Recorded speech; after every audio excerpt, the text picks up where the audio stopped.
আসসালামু আলাইকুম রহমতুল্লাহ। বাংলাদেশের এটা হচ্ছে মাটির তলকার আলু। এতটুকু একটা আলুর দাম 3 টাকা 47 পয়সা। সাথে আছে সরিষার তেল দিয়া, আবার আছে রুই মাছ। এটা কি জানি রুই মাছ, ওই কি জানি রুই মাছ দিয়ে রান্না, মানে পাক্কা 10.5 টাকার বাজার। বাংলাদেশের টাকা কনভার্ট করলে হয় 350 টাকা, 300 টাকার উপরে আর কি, যেটাই হোক। তো বাংলাদেশের একজন মানুষের ইনকাম, কালকে আমি একটা ভিডিও দেখছি একজন সরকারি লোকের, ঠিক আছে, সে সরকারি চাকরি পাইছে, আর আমাদের প্রবাসীদের বলে ছেলে দেয় না, প্রবাসী ভাইয়াদের বলে ছেলে দেয় না। আমি ভিডিওটা হয়তো আমি দেখলে পরে আবার দিব, আমি ভিডিওটা আমি দেখাবো ইনশাআল্লাহ।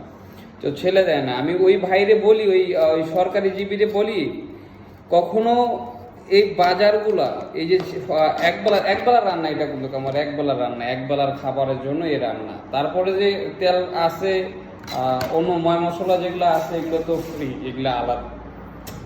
তো প্রবাসীদের নিয়ে যে কথা বলো ভাইয়া, তোমরা সরকারি জীবী, তোমরা সরকারি চাকরি নিতে গেলে পরে যে টাকা দিয়ে তোমরা চাকরি নাও, সে টাকা দিয়ে চাকরি নেওয়া কিন্তু তোমরা প্লেনে আসতে পারো না, তোমরা এয়ারপোর্ট অব্দি যাও গা, এর বেশি কোনো কইতে পারো না। আর এর বেশি কইলে পরে হয়তো ফেসবুকের কমিউনিটি গাইডলাইন আছে, যেটা মাঝে মধ্যেই আমি অতিক্রম করি।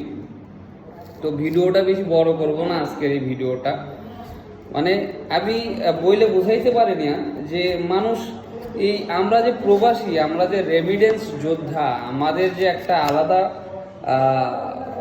পরিচয় আছে, আমরা কি করতে পারি, বাংলাদেশের অর্থনীতিকে কি করতে পারি, সেটা সরকারি জীবী, প্রত্যেকটা সরকারি জীবী মানুষ, সরকারি মানে অফিসার, বড় বড় অফিসার যারা আছে ব্যাংকের এবং অর্থমন্ত্রী যারাই আছে, তারা জানে যে প্রবাসীরা কি করতে পারে আর কি না করতে পারে। তো চিন্তা ভাবনা করে কথা বললেন আমাদের প্রবাসীদেরকে নিয়ে। প্রবাসীরা যদি একবার রেমিটেন্স বন্ধ করে দেয়, তাহলে আপনার ওই বেতনের টাকাটা কিন্তু আসবে না ভাই, সরকারি চাকরিজীবী, ঠিক আছে? ওই চিন্তা ভাবনা করে কথাটা বললেন।